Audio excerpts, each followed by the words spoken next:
À l'horizon 2040, ça va être 30% de la population qui sera constituée de femmes de plus de 45 ans.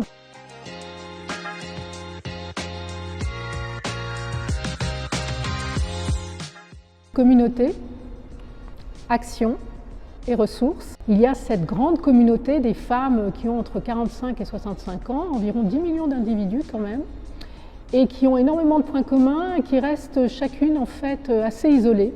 C'est ce qu'on a constaté et ce que nous proposons, nous, c'est vraiment d'animer cette communauté autour de ses préoccupations, de ses centres d'intérêt et des problématiques qu'elles rencontrent. Pour les actions, bien entendu, pour les femmes qui viennent à nous et qui souhaitent être accompagnées, nous leur proposons des dispositifs, des programmes d'accompagnement qui sont vraiment spécialement dédiés à ces profils. On mène aussi beaucoup d'opérations de plaidoyer, de sensibilisation, parce que en fait, la seniorité féminine, c'est un continent oublié. Et donc il nous appartient à nous tous de le faire émerger pour qu'il reprenne en fait une juste place dans la société. Les ressources, c'est effectivement toute notre communauté qui les produit, ce sont nos études, ce sont les sondages effectivement qu'on mène régulièrement pour faire remonter des informations à partager, des ressources à mutualiser et faire en sorte justement que tous ces obstacles en fait qui se présentent dans la seniorité puissent être contournés, en plus d'être identifiés, puissent être résolus. Là, on a une très grande opération pour le 8 mars avec la région Île-de-France sur justement la façon dont les entreprises franciliennes envisagent leurs prévisions de recrutement pour 2023.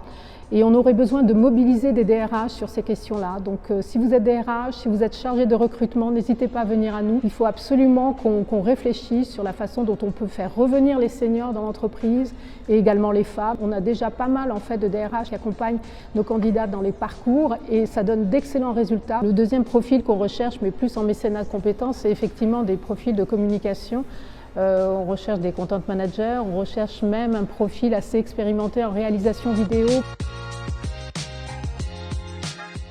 C'est une rencontre en fait assez improbable avec une actrice remarquable qui s'appelle Anne Parillot. Elle a interprété un personnage un peu mythique de notre jeunesse, en tout cas pour cette génération, qui est Nikita. Ce personnage nous a beaucoup inspiré. Donc on l'a approchée et on lui a parlé en fait de notre association et de la mission qu'elle menait.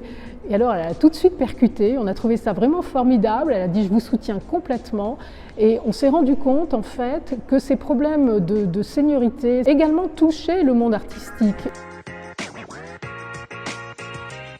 Il faut miser sur la seniorité féminine, c'est vraiment une cause d'avenir. Autour de nous, on a des femmes seniors, ce sont nos mères, nos tantes, nos sœurs, etc. C'est un enjeu qui vaut vraiment la peine de s'y investir, de s'y engager parce qu'on y fait des découvertes juste fantastiques. Et puis ce sont ces femmes qui vont porter aussi notre société puisque, comme on le disait au départ, la transition démographique arrive à grands pas.